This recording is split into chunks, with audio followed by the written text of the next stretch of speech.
show is brought to you by the Garden Gurus and Evergreen Garden Care.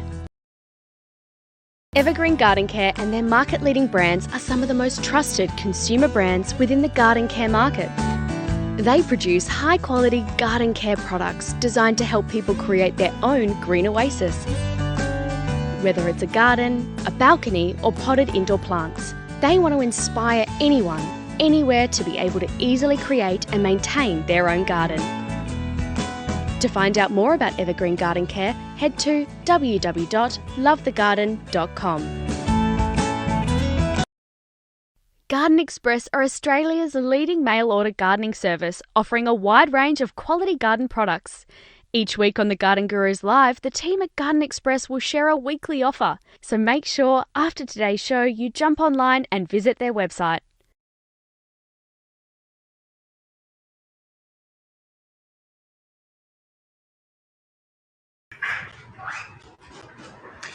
Hello, welcome to the Garden Gurus Live. This morning we are in a bit of a different venue here at Gurus HQ.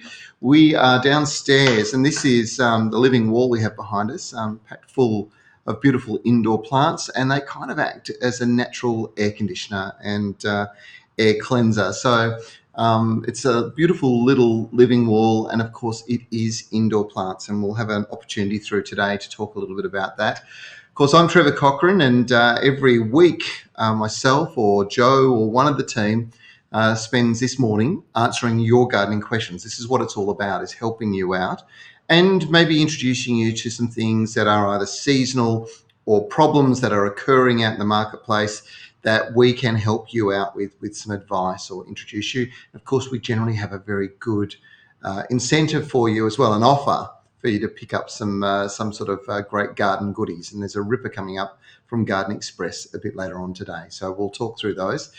Did you get some indoor plants this Christmas? Well, I'll give you a great tip on how to keep them looking good and working your way through, obviously, what can be quite a challenging time of the year. If you're looking for ways to protect your garden from extreme weather, that's going to be the big opportunity at the moment, because we are getting some extreme weather all over the country, from incredibly wet and hail in places like Toowoomba to over here in the west, 40 plus degree days every single day for 4 or 5 days on end. And the impact on your lawn and your garden can be enormous. I've got some tips to help improve that, and I'll be sharing with you my plant of the week. I'm still harvesting constantly out of the garden, and I've got a couple of very interesting plants that I'll share with you. Of course, this is all about answering your gardening questions. So let's get into it. Do remember that we have prizes, of course. We always have packet seeds to give away for you from our friends at Fothergill's. And all you have to do is post your questions in the comment section for your chance to win. And make sure when you do it, that you let us know your city, town, or state. State's really important, because we are getting such tremendously different weather right across the country. It's quite amazing what's going on out there. And if you like what we're doing, then always hit like as well. Hopefully that's something that you can share with your friends. All right, let's get into it. I've got Alison is in New South Wales now. Alison very kindly sent me a photograph. She's got 2 shrubs. You can see them there. They're in large pots. They're losing their leaves. Please help. Now, Alison, the one that I'm looking at in particular is a Tiboshina. So beautiful plants. Interesting thing about Tiboshinas is they prefer it a little bit on the drier side to the wet side. And if it gets too wet, they actually have a habit of dropping their foliage. And I reckon that's exactly what's going on here. I think you need to back off the water. It's a bit unusual in pots, because potting mixes are designed to drain very freely. But something tells me that you're probably watering a fair bit at the moment. So back the water off just a little bit. Basically 3 times a week in temperatures under 30 degrees is probably all you'll need to do at this time of the year. You are in New South Wales, and it's a little bit difficult because there has been a lot of rain. But that's not an unusual thing for Tiboshinas to drop their foliage. Carmel is in Victoria, and again, we've got another great photograph sent through. Carmel sent through this photograph of her passion fruit. Can't find the answer anywhere. My passion fruit goes wrinkly but stays green and unripe.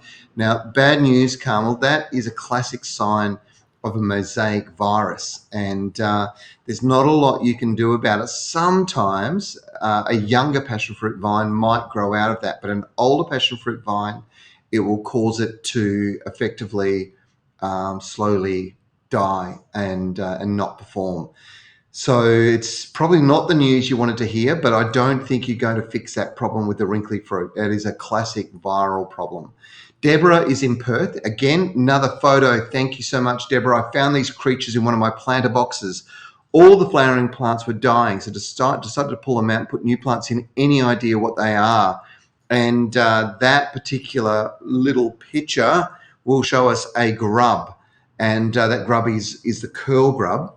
Now, curl grub is a pretty common problem in pots, and the best way to treat it is to get yourself something called Baythroid Advance. It comes from Yates.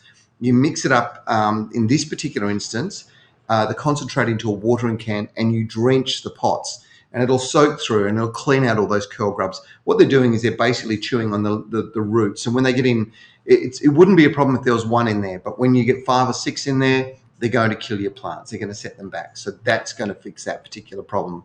Baythroid Advance, drench the pots, and you'll be fine. Cecilia is in Newcastle. Hello, Cecilia. We need to replace our retaining wall, but I'm nervous about relocating the established trees along the fence. Should I trim them before I dig them out? How should I store them for the fortnight that they're out of the ground?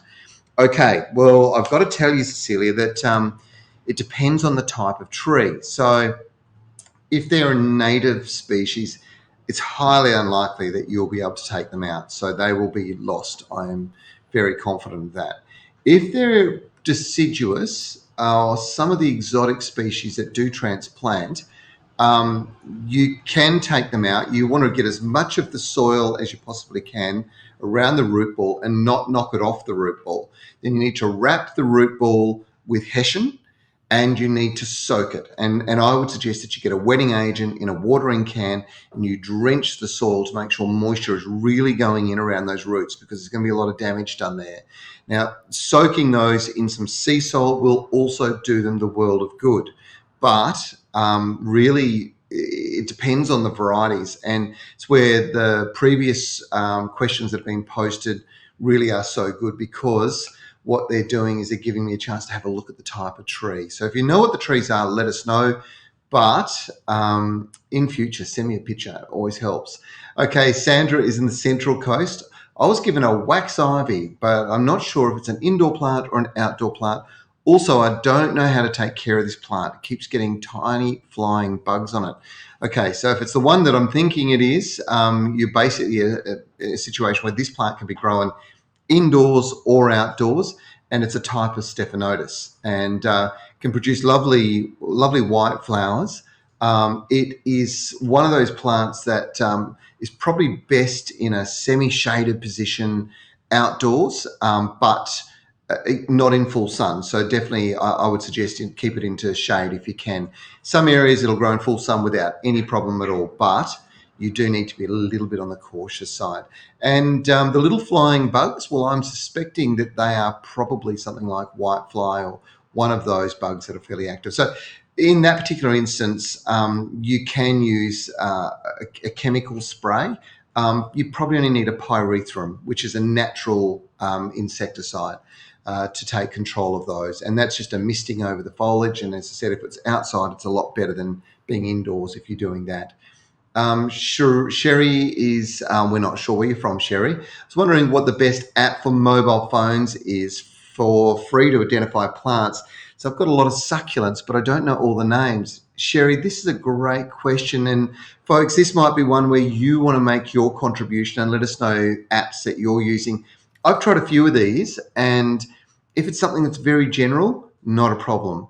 If it's something specific, like succulents, for example, tends to be really problematic. The technology is not quite there at the moment with most of these for us to feel comfortable that the name we're being given, we might get a genus that's correct, but certainly not the species. So I'm not going to recommend one, because at the moment I don't have one that I trust either. So hopefully that helps a little bit.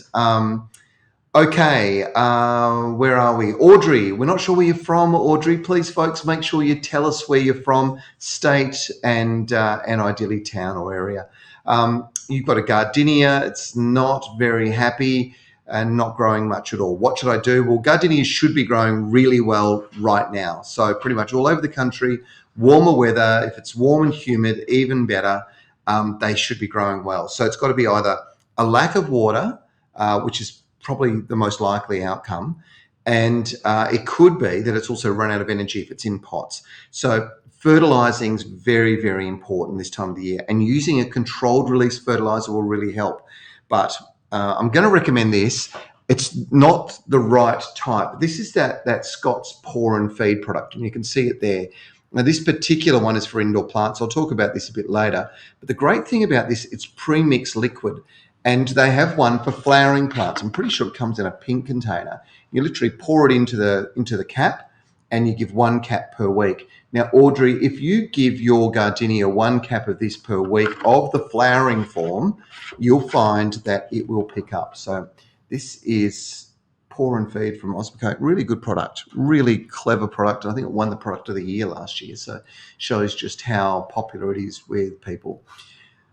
Okay, let's go to the Illawarra area. Hello, Lynn. You bought your first hydrangea. I've transferred it from my garden, where it was dying, into a large pot. Now, our backyard's facing east, so it gets morning sun, then shaded in the afternoon. Is this suitable? Best possible conditions, I think, Lynn. Afternoon sun tends to be the one that really burns. The thing with pots is you've got to make sure you put it into a really good potting mix, because it'll have a wetting agent in there. Sometimes they have water storage crystals in there, but they have lots of good organics, and they tend to hold that moisture around the roots.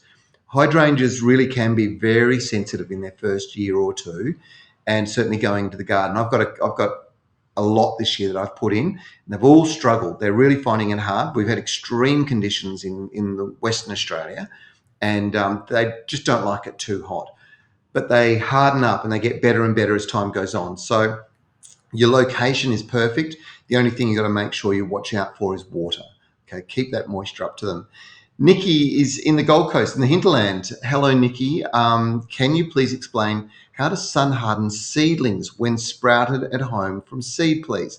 All right, this is actually something I'll lead into a bit later on. But you know what? You have to actually shade cover them initially and then release them. And the ideal scenario, Nikki, is that they get shade in the afternoon, and in the morning they get direct sun, and that's probably for about a week or so, and then you can slowly remove the shade, and after about 10 to 14 days they'll be fully sun hardened. But it is a gradual process, so try and protect them in the afternoon when it's the hottest and driest, and the morning, if you can give them morning sun, perfect. Direct sunlight's perfect.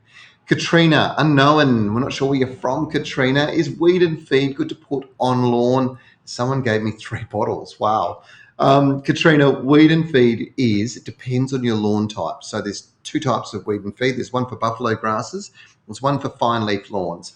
If you've got a buffalo or a kikuyu, one of those broader leaf grasses, and you use the fine leaf weed and feed on it, it'll burn the grass. So that's the first thing you've got to watch out for.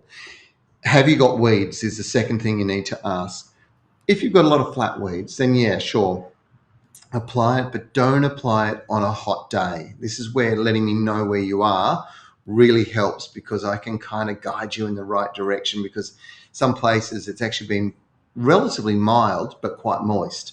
And that brings me to the last point, and that is that you never apply weed and feed on a really hot day or a day where it's going to rain. Okay. And look, the third thing that you always never do is apply on a windy day, because weed and feed, if it flies off and lands on any shrubs or any plants nearby, what you'll see is you'll see them deteriorate. They'll literally be poisoned by the herbicide that's in that.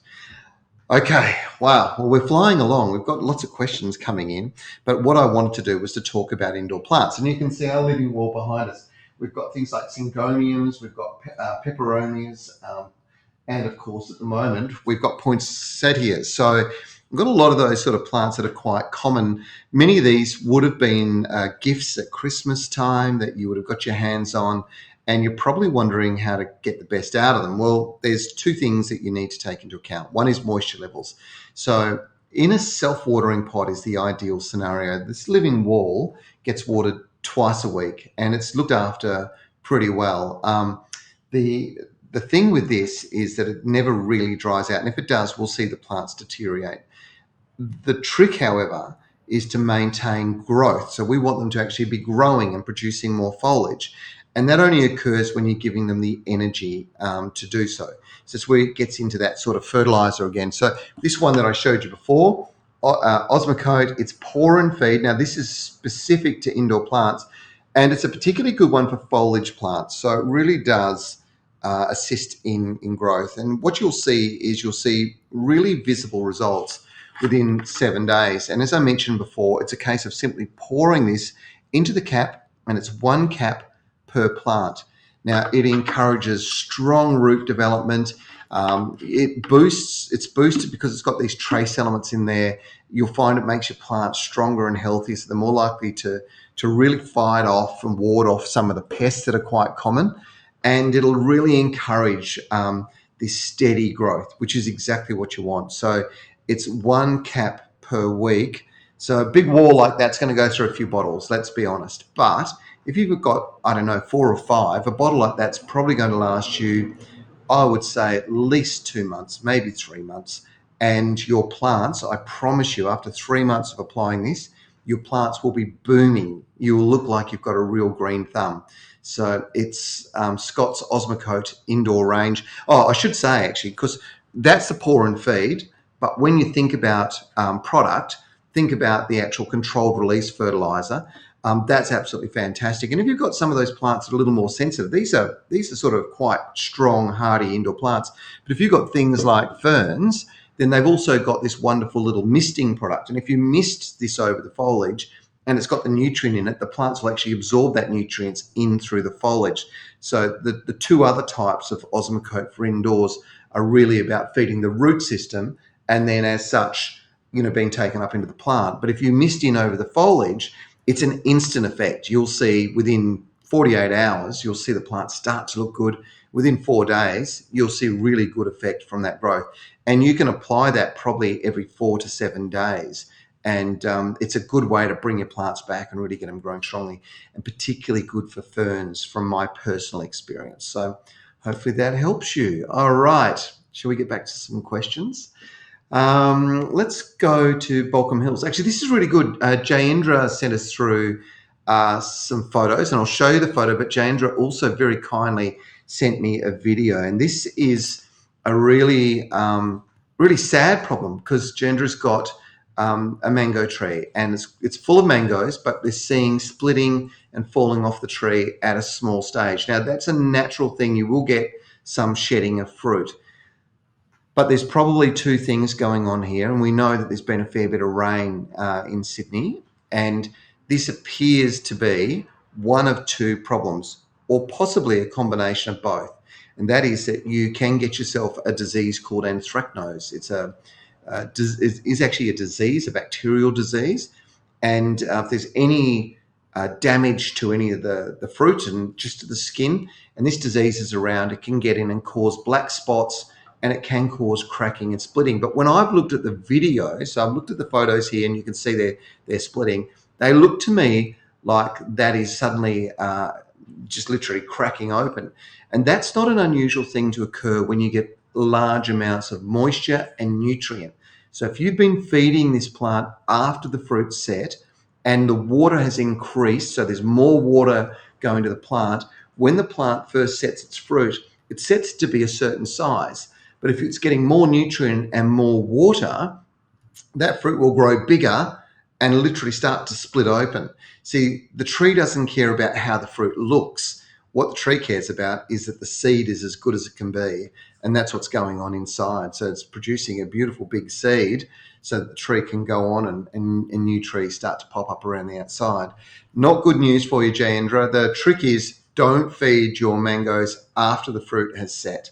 So once basically the flowers are out, back off the food, don't give them anything. Definitely, around that time, you don't want too much water on them. It's very, very hard if you're getting lots of rain. I understand that, but it is what it is. Sorry about that, but thank you so much for sending the video through and also that great photo. Now, we'll keep moving along. We've got another photo actually sent through. This is from Juanita in Adelaide. Great to have everybody from SA joining us this morning. You can see the photos attached here. Now, this is one where I think you might have got me, Juanita. This looks to me like something I know as a sea grape, but I'm just not quite 100% sure. So I'm going to do a little bit of research on that one, and I'll come back to you on it. But it looks to me like the sea grape. It looks like the fruit of the sea grape. Can only see a couple of leaves there, but definitely round like the sea grape. And it's quite an interesting little plant, and the fruit is edible on the sea grape, but please don't eat this one until such a time we've checked it out for you, okay?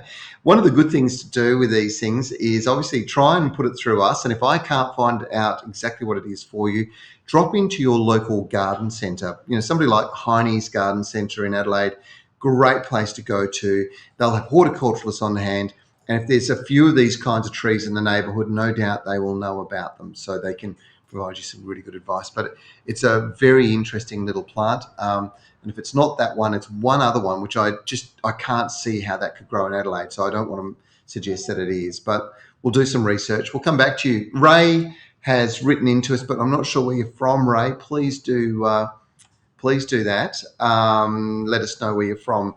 I've got a question. I'm growing watermelons for the first time. They are the size of a football. When do I know when it's ready to pick? As soon as you start to see a slight change in the dark green nature of the skin, little bit of a slightly yellowish blush starts to come on the top side of the fruit, pick it. It's ready to go. It's that easy, Ray. Once they get to generally that size of a football, they're getting into the size when they're ready to pick. Okay, here we go. This is where people are sending in some good info, and it's great to see some people from Adelaide providing some questions, which is great. Margaret has done that. She's from Broughton in Upper York Peninsula in SA. Is that living wall behind you attached to plasterboard? Do you need to reinforce indoor walls before installing one? Great question. It's actually a self-contained unit. So this is a specialist company that builds these, builds them, that makes them. We then build it. So it comes in a kit form. The company is called Atlantis, and this system is effectively freestanding. So it's using recycled plastic. It's literally a frame. It can hold irrigation systems within it, and it's got a trough at the bottom, and all the water that's applied through the top moves down through each of the planters and into the trough below. So it's called Atlantis. I would Google it. It's not commonly available. There are some good systems out there, though. The guys from Holman's have a great living wall system that it's probably could do with more soil sometimes than you want. But if you're looking for something that's just got that effect and you want to change it up every 6 months or so, their system's awesome. So Holman's, which you'd find in Bunnings, Atlantis, which you'd probably have to order online or do some research, because that tends to be more a commercial form like this one. And once that's sort of in the frameworks in there, yes, it is fixed to the wall, but it's mainly freestanding. So hopefully that answers your question. Tyson's back with us this week from Victoria. Hello, Tyson. Thanks for joining us.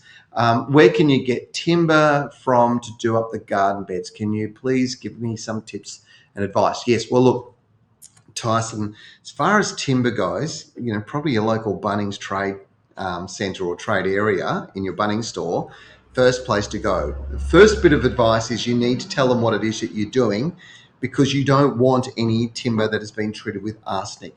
Now, there are some sodium treated timbers, and there's some that have also been through a steam treatment that are brilliant for raised garden beds. So sodium treated, steam treated. Talk to your local timber expert, but definitely do not go down the line of using any arsenic treated sleepers or timber. And that is a fairly common thing. So make sure that you protect yourself. And you know, one of the things, Tyson, is lining the inside of those garden beds is always a good idea. And you can just use something like weed mats. So it does allow them to still breathe. You don't want water to build up in there if you line it completely with plastic.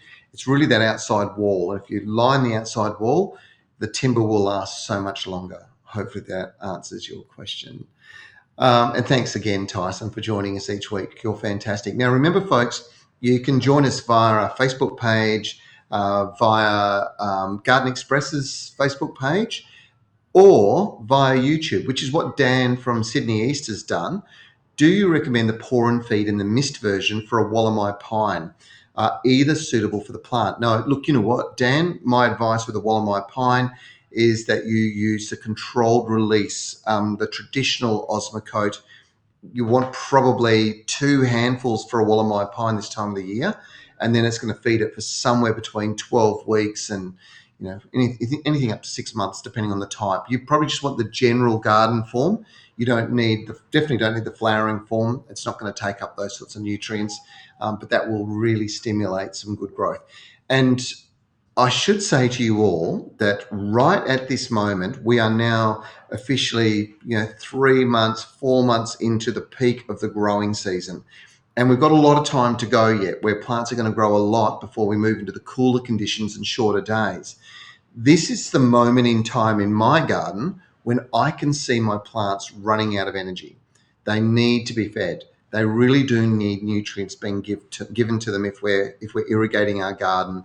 Even if they're native plants, feeding native plants this time of the year is a good thing, not a bad thing. Just use your specialised native plant food. Really important you get out there and feed. And look, if you're wondering what to do, if you're not sure and you're worried about overfeeding or you don't know what to use, that's where Osmocote in that prill form, that controlled release is so good because it releases small amounts of food every day. And something like a Wallamai pine doesn't want a lot of food. It wants small amounts every day to support and sustain growth. That's all you need. Okay, Mary. Again, Mary, I'm not sure where you're from. I think I can answer your question because it's fairly generic in nature, but please send us through where you're from. I know Katrina's coming up and she's asked that question. I know we've answered that question, so that's okay. That can come out. Mary, I put a shovel full of homemade compost on top of my edibles in a pot. Then I noticed hundreds of slaters in the compost. Too late. They already hid in my soil. What to do? Well, slaters are not a bad thing. Slaters are actually a good thing, and they're not an insect as such. They're actually a crustacean, so they're a member of the crayfish family, prawns and so on. That's what they actually are. And in some parts of the world, they're known as wood lice because they tend to eat rotting wood. This gives you an indication as to exactly what their diet is. They prefer that woody, ideally probably not quite composted organic material.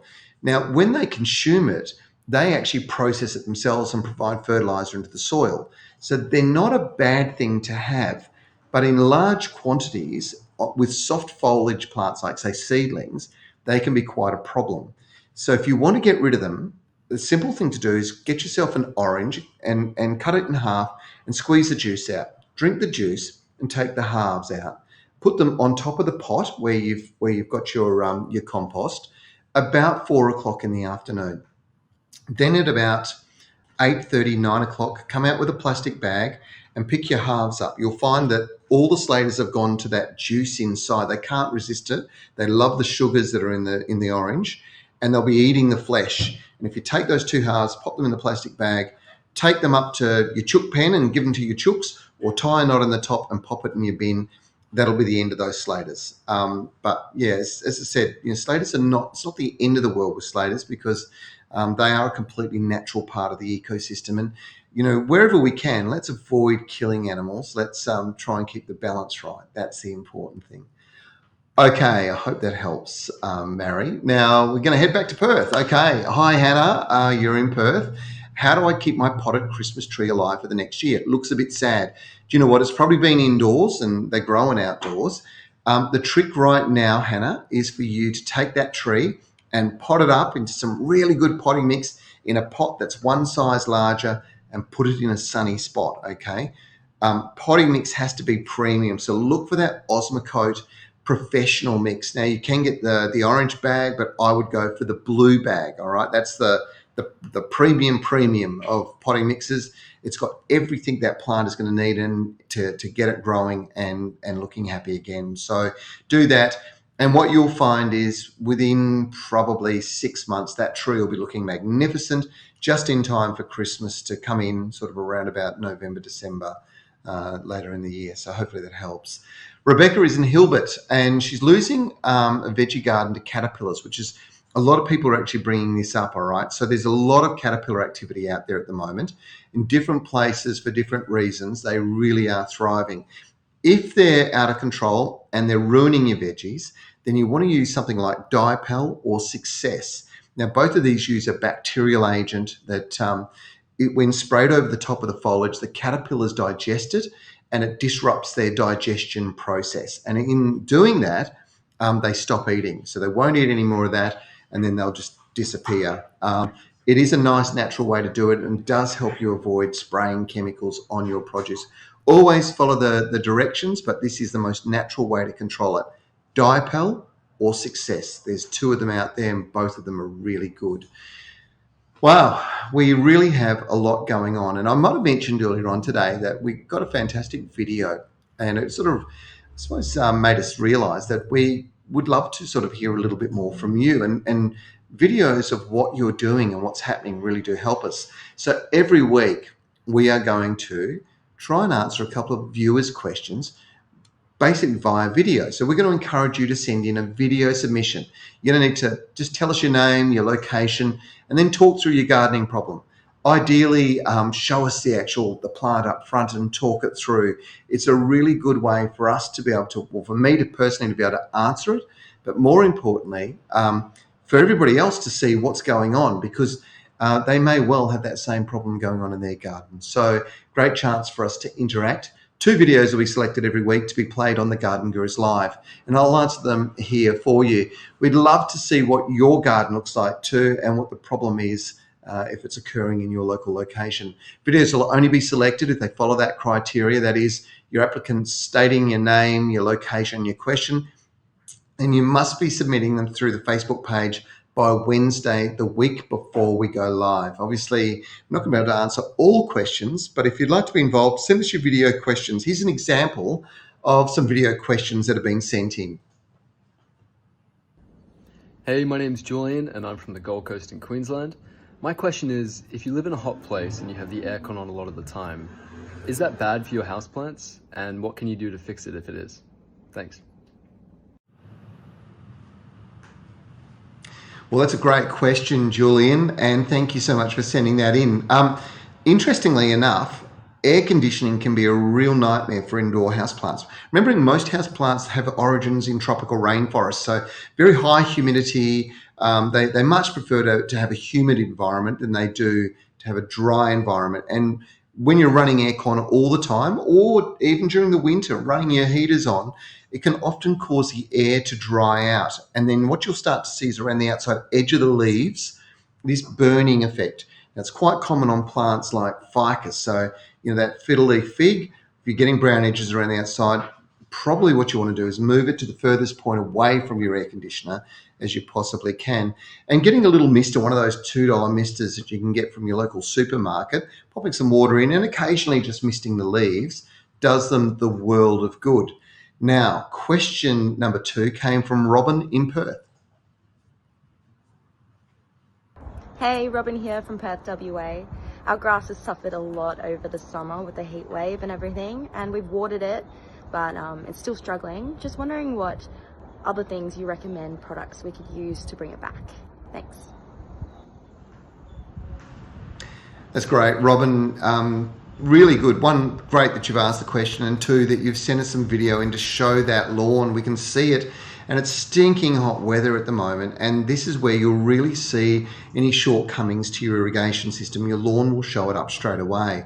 Now, there's a lot of things that you can do, but the most important one is to make sure you get your sprinklers working properly and get some water, some wetting agent on that area, watered in and soaked into the soil. Now, when you apply wetting agent, you either get a liquid one or you get a granular. Spread it out over the ground, get the hose out, and whether it's liquid or whether it's granular, wash it into the surface of the soil. Really important that you get it into that probably top 100 mil layer of soil. This will get out any dry pockets and encourage water and nutrient to soak in. And that encourages the lawn's roots to grow deeper too, which means it's less susceptible to extreme weather. Over here in the West, we're looking to having, I think it's something like 4 to 5 days, 38 degrees into the early 40s over the next week. Now, this is extreme, and this is where you'll really see, lawns really start to struggle. So, yeah, my advice is wetting agent. You can do something if you want to bring it back quick. If the burn's not too bad and you want to see your lawn recover quickly, the guys from Scott's have this product called Extreme Green, and you can literally hose it over the top of the lawn, and you'll see an immediate response. Within a few days, that lawn will start getting a nice dark green colour.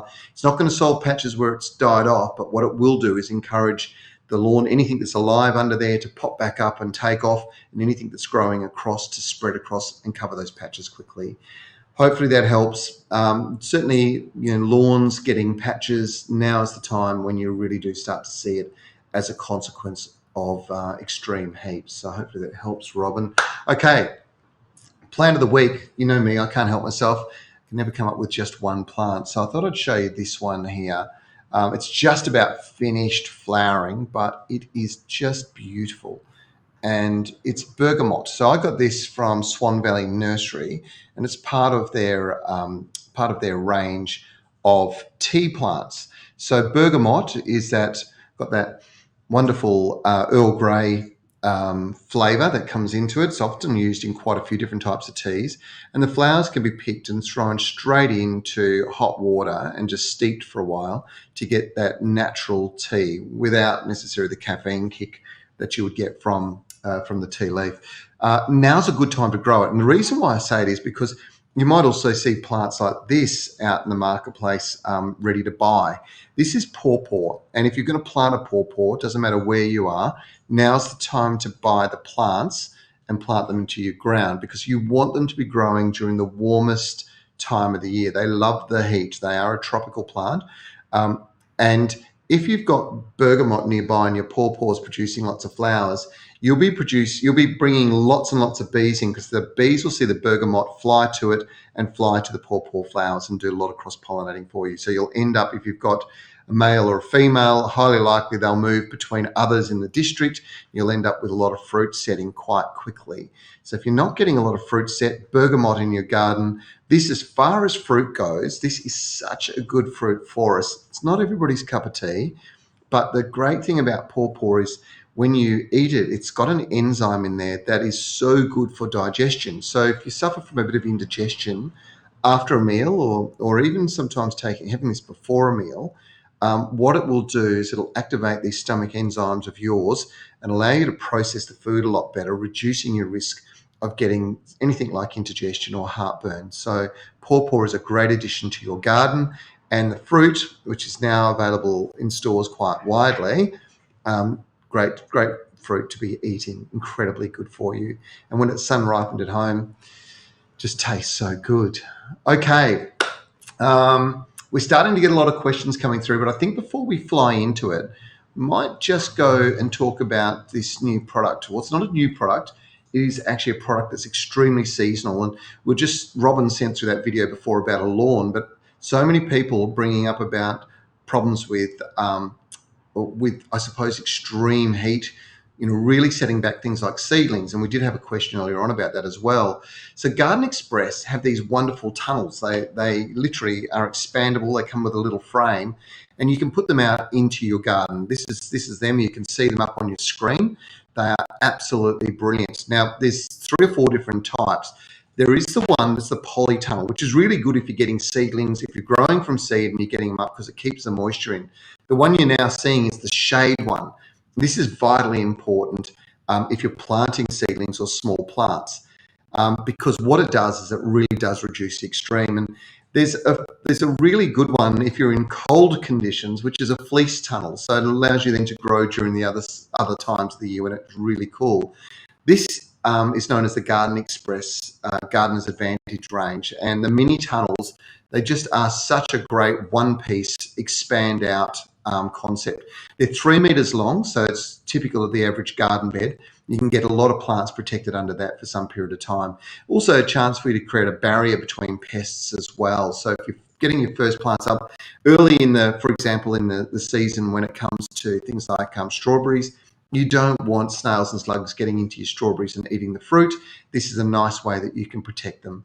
Now, normally these packs they would be a, let me think about this. Normally they would be $29. I'm just looking at the numbers up here, but Garden Guru viewers can pick them up for just $23.90. That's a 20% saving. That's pretty good. That's from David and Rowan and all the team at Garden Express. They're also offering a set of 3 for $60, which was as shown. It's a saving of over 30%. So you've actually got two options there of getting these things that are going to protect your young plants and get them up. And once you've got them, they last for years. They really are really good value for money. It's Garden Express, so you know that you can just jump online straight after the show today, gardenexpress.com.au, place your order, and you can order anything else you like whilst you're there, you know, any of the plants that they've got on or any other garden products that they have there, and they will deliver them to you direct to your door. It's a great way, I suppose, to get all of your garden goodies from Garden Express. So really cool little plants, really good plant protectors, garden tunnels. Now's the time to keep your eye out for them, whether it's the mesh, whether it's the poly or the fleece tunnel. They are all very handy if you're growing sensitive plants, and certainly getting young plants up and growing, particularly in a veggie garden. This is the way to protect them and get them moving forward. All right. Okay. Thanks. Don't forget gardenexpress.com.au. We're going to get into your questions because we've got a lot of them flowing through. Now, remember, please send us your state, ideally your town. I mean, if you're in the heart of Sydney, it doesn't matter. Just put in Sydney. And always remember to hit the like button too, because it shares it with your friends, particularly if they've got the same kind of problems. You've been discussing it over a barbie over the weekend. I can solve it for both of you in one hit. Okay, James from Mahogany Creek in WA, he's actually recommended a Leaf Snap app to identify plants. He said it's been pretty accurate. I've downloaded that one. Yeah, not bad, James. It's probably one of the better ones of all the options out there. So for that question previously, I want to identify plants. In this particular case, it was succulents. Then Leaf Snap is a app you can download, and it's one word, Leaf Snap. Go to your iTunes store or your favorite app provider, and you can download it and put it up there. Then what you do is you literally take a photo of the plant, you put it in front, and it'll run through its database and come back and give you an option. And as I said, there's a lot of work to be done in this technology, but it is a handy way to help identify your plants in the garden. Rhonda, we're not sure where you're from, but this is a good one because it's all about indoors. And you said that indoor pour and feed, can you use it on indoor orchids? Well, you can. It's going to encourage a lot of growth, but what you really want to do is you want to use the flower promoting version, which is a fantastic way to go. That pour. So remember, we talked about this before. It comes in a bright pink bottle, I'm sure, and it's for orchids, and it just helps the plant produce amazing flowers. And again, it's a cap a week pretty much to get incredibly good results. So Rhonda, hopefully that helps you. Marina is in Sydney. I'm just wondering why my lovely sweet strawberries have started tasting acidic. Any ideas on how to improve this? Yes, sulfate of potash. Sulfate of potash, Marina. It sweetens the soil and sweetens the fruit, all in one move. Tends to indicate that you're probably getting quite an acidic soil at the moment. So, yeah, now's the time to actually do something about it. Once you start to see the change in the flavour, indicates that you've got a change in pH. Sulfate of potash encourages more fruit, bigger fruit, but most importantly, sweeter fruit. And it applies to pretty much all fruit. So whatever it is, folks, that you're growing at home, sulfate of potash, not a bad one to apply this time of the year. Robin's in Sydney. My once lovely buffalo lawn is slowly but surely being overtaken by dreaded kikuyu, or kikuyu as some people like to call it. I'm uncertain of the best way to get rid of it. So I can get back my buffalo. It's a really hard one, Robin, because there's no selective spray that'll take kikuyu out and leave your buffalo at the same time.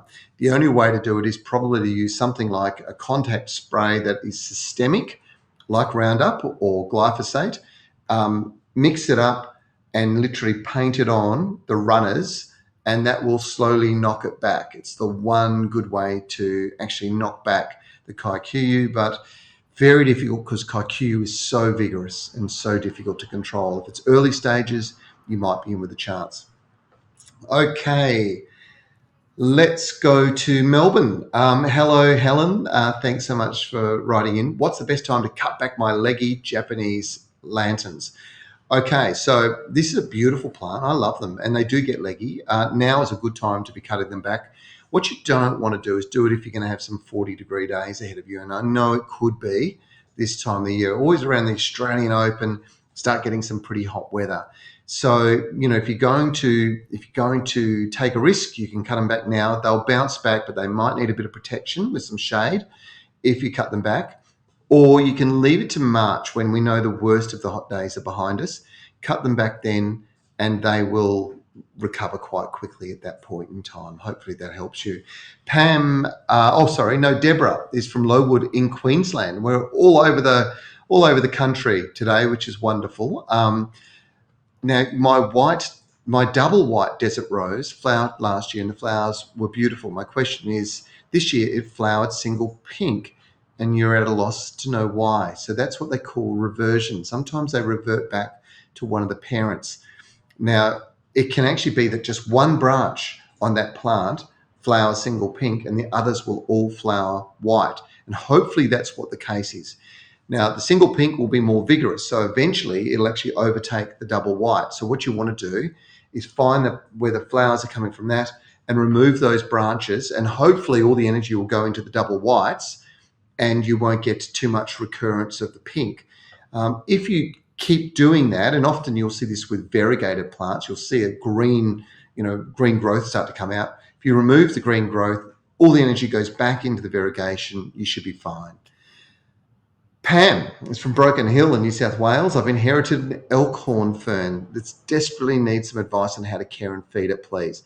I have it undercover and gets very limited morning sun. All right, well, that's perfect, Pam. That's great. Don't like, I know you can get some pretty nasty frosts out there. Don't like frost, so watch that in the winter. Best feeding technique, I'm going to tell you that it's going to be something like Charlie Carp. So fish emulsion is really good. And the old story about banana skins, getting banana skins and popping them in behind the leaf sheet. Stick that in there. That's a really good way to slowly release a very high potassium diet to the elkhorns. They are a fern. So some people mix them up, think that they're an indoor plant or a foliage plant of some sort, but they are a true fern. So you are quite right. They don't require huge amounts of fertilizer, but if you want them to grow quick, then certainly the two things I've suggested will help. So once a month with fish emulsion, and keep packing banana skins in behind them, and they'll love it. Wendy is in Shepparton in Victoria. My Daphne Adora is dropping its yellow leaves. Overwatering, absolutely, Wendy. They do not like to be overwatered, and I reckon that's what's going on. Try and back the water off. Definitely don't have it sitting in a tray of water. So if you're watering and sitting in a tray or a pot that's holding water in the base, that can really cause problems for them. They don't like their roots literally being saturated. So this is one that needs to be kept moist, but not too moist. Beautiful plant. The fragrance and the flowers of Daphne is just one of the best things ever. Okay, let's go to Sydney, Meadowbank. Hello, Liz. This is an interesting one. Liz has got a pandan plant. Now, pandan is a absolutely beautiful plant, but it is tropical and it's 3 years old. It's not thriving. You repotted about 3 months ago, and then it had mites, which I treated, but it's still not thriving. Any pointers would be deeply appreciated. Yeah, I would give it another hit with something like Baythroid Advance for a start, just to make sure that you don't have any mites. Basically, mites have a life cycle of about 14 to 16 days. So they'll lay eggs, and then 14 to 16 days later, they're laying more eggs. So in that period of time, if you can do day one, spray them again in 14 days, and then spray them again in another 14 days, you'll make sure you've got rid of your mites. So the whole cycle will be completely gone. Pandan, as I said, love it nice and warm. So they tend to be, they're part of the Pandanus family. Pandanus can be a big plant, but they really do prefer it on the warmer side, the pandan itself. So I would try and find a nice warm spot. They can be in full sun in Sydney. They do need to have a little bit of liquid fertilizer over the foliage, probably this time of the year. Not a lot, just the occasional liquid feed, and it should do its own thing. Hopefully it comes back for you, Liz.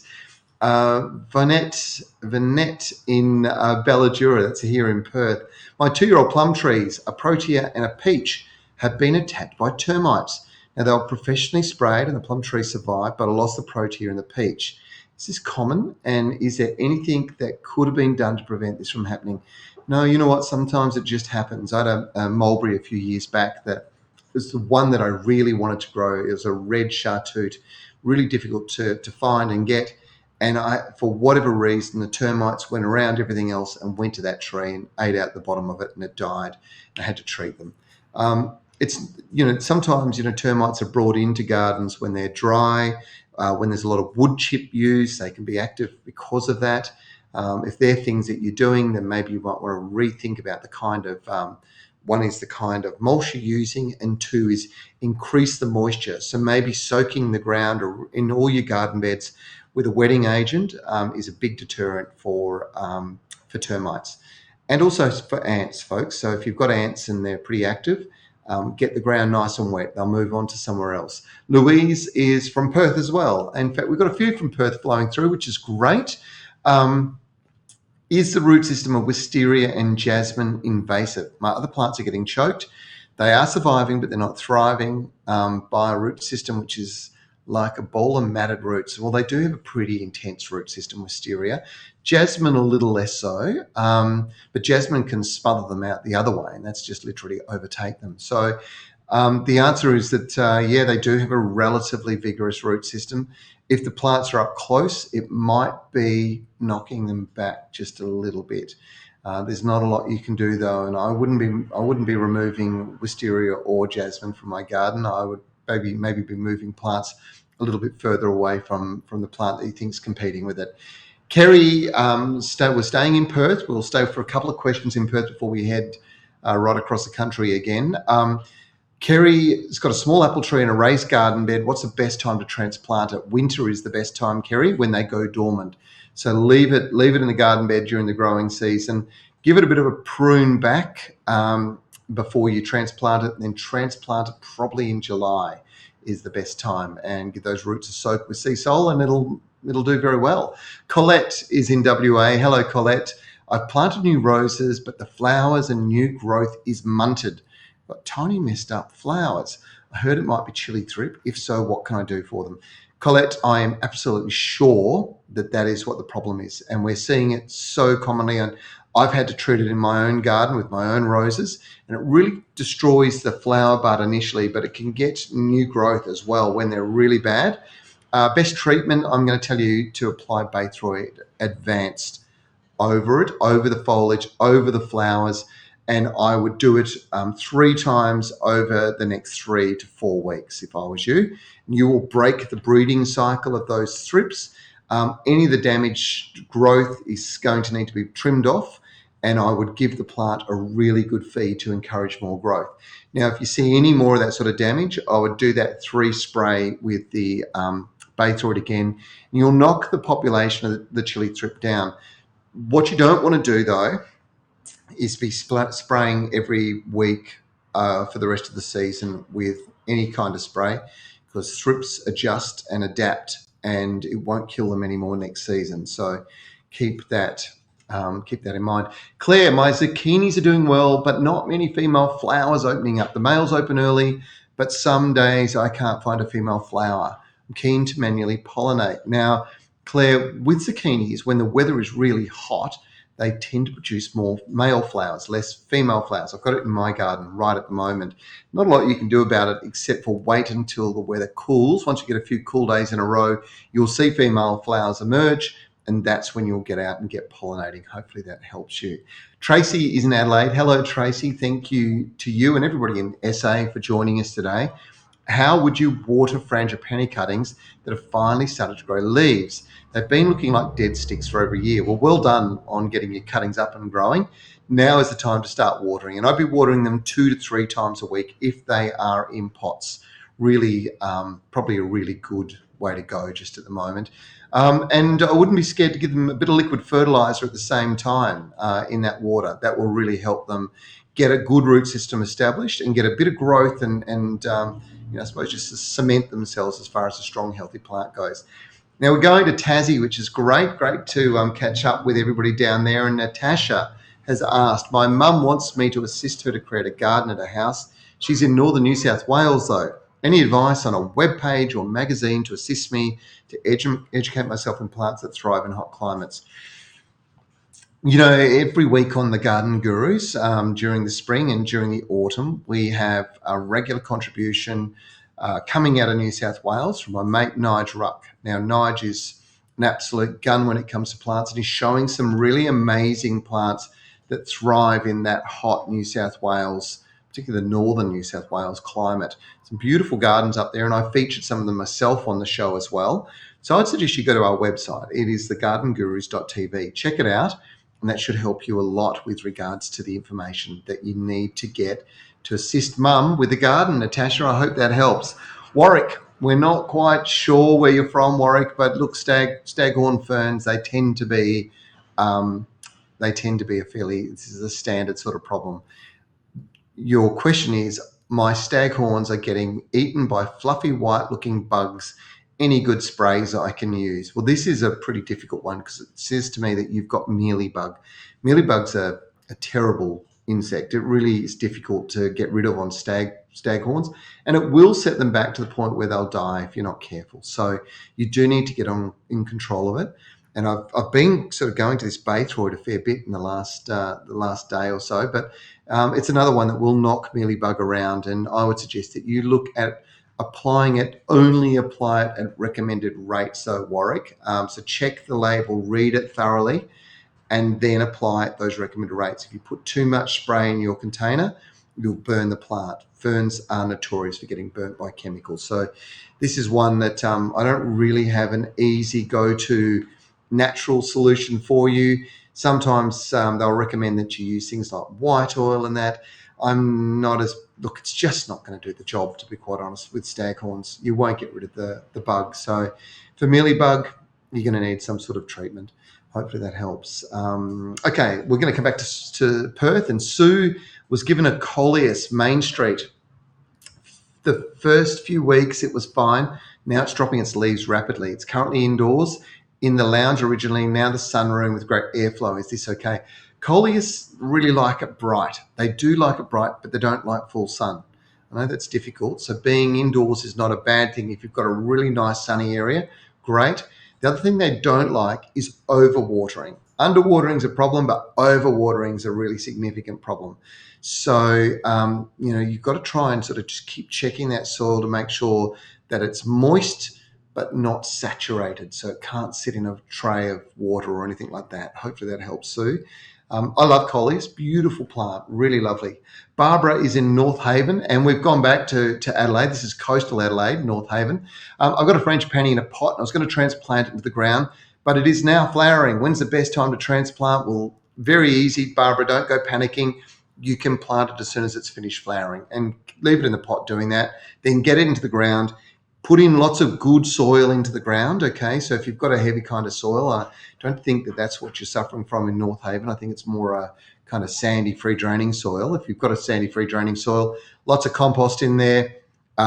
Get some nutrient, maybe a handful of fertilizer or a tree planting tablet into the bottom of the hole, and keep the water up to it and just get it growing in its new home as quickly as you can. But it's only going to flower for another month or so, and then it's ready to be transplanted. Jeanette is in southeast Queensland. Hello, Jeanette. My frangipani has rust. How do I get rid of it, please? One extreme to the other. So too much moisture and frangipanis can get rust. There are some fungicides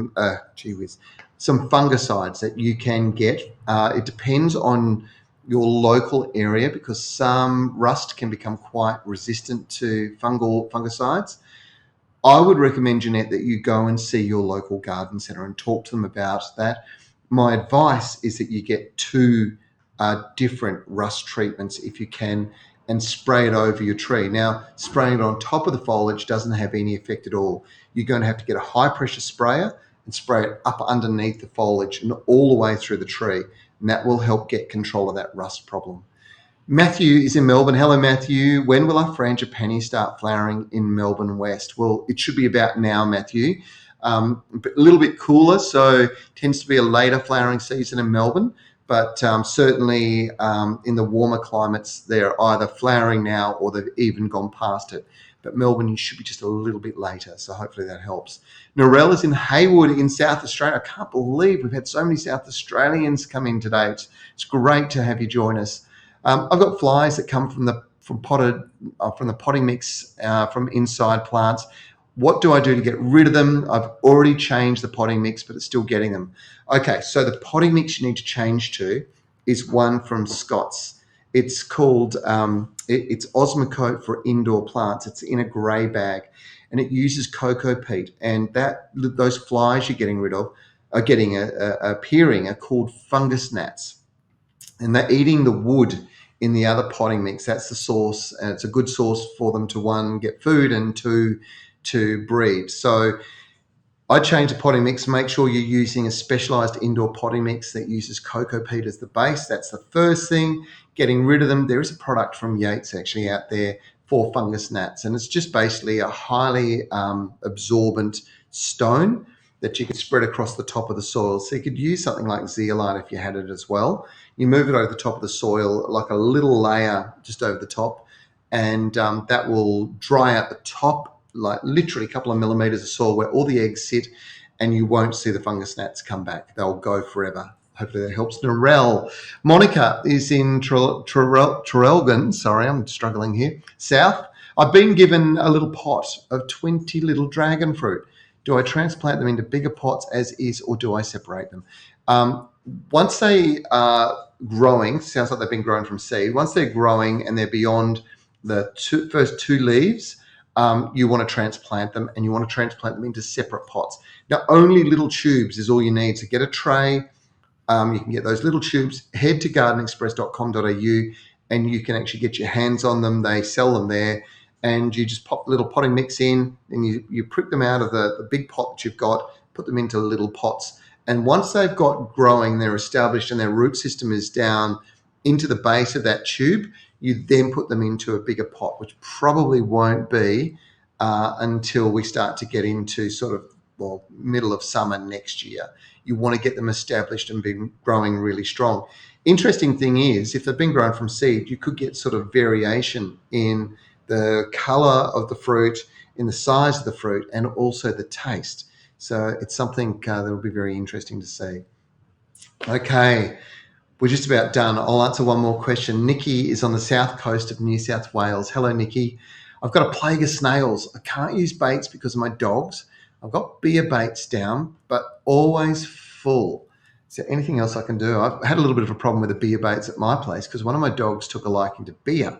So unfortunately, I kept finding them empty all the time, and the dog was sleeping a lot. So not a good combination, I'm afraid. But look, those beer baits normally do the job. You can beat snails by using what we call bluestone. So using a copper-based spray. Snails have no tolerance for copper, and it's not a normal thing that's recommended. But look, you can get the bluestone from your local garden centre. You crush it and you spread little layers around the outside of your garden beds. You can maybe spread a little bit through. They come in contact with the copper, and because they're mollusks, they've got no tolerance to it, so they die or they'll go away.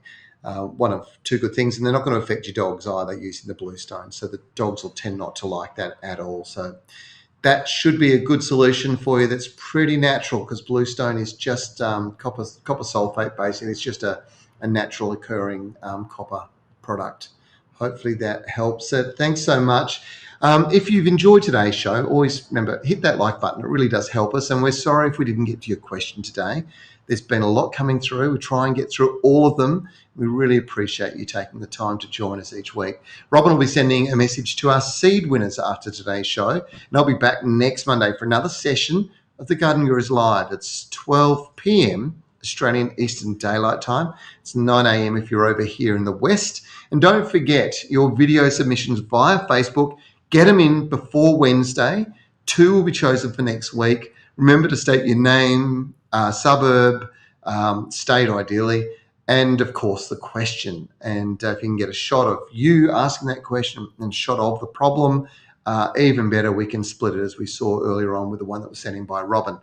Remember, you can always jump onto our website. You can catch up on our previous stories from the Garden Gurus by visiting thegardengurus.tv, or head to our YouTube channel, thegardengurus.tv, where you can actually watch lots of stories from previous eps.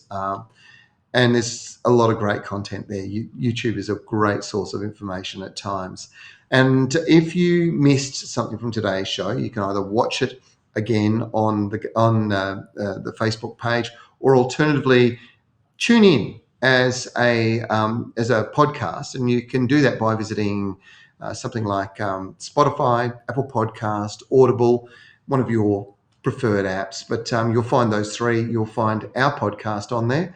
And it's a chance to sit back and listen to it when you want to do. I'm Trevor Cochrane. Happy gardening, everybody. Thanks so much for joining us. I'll see you next Monday. This show is brought to you by the Garden Gurus and Evergreen Garden Care. Evergreen Garden Care and their market-leading brands are some of the most trusted consumer brands within the garden care market. They produce high-quality garden care products designed to help people create their own green oasis. Whether it's a garden, a balcony, or potted indoor plants, they want to inspire anyone, anywhere to be able to easily create and maintain their own garden. To find out more about Evergreen Garden Care, head to www.lovethegarden.com. Garden Express are Australia's leading mail-order gardening service, offering a wide range of quality garden products. Each week on the Garden Gurus Live, the team at Garden Express will share a weekly offer. So make sure after today's show you jump online and visit their website.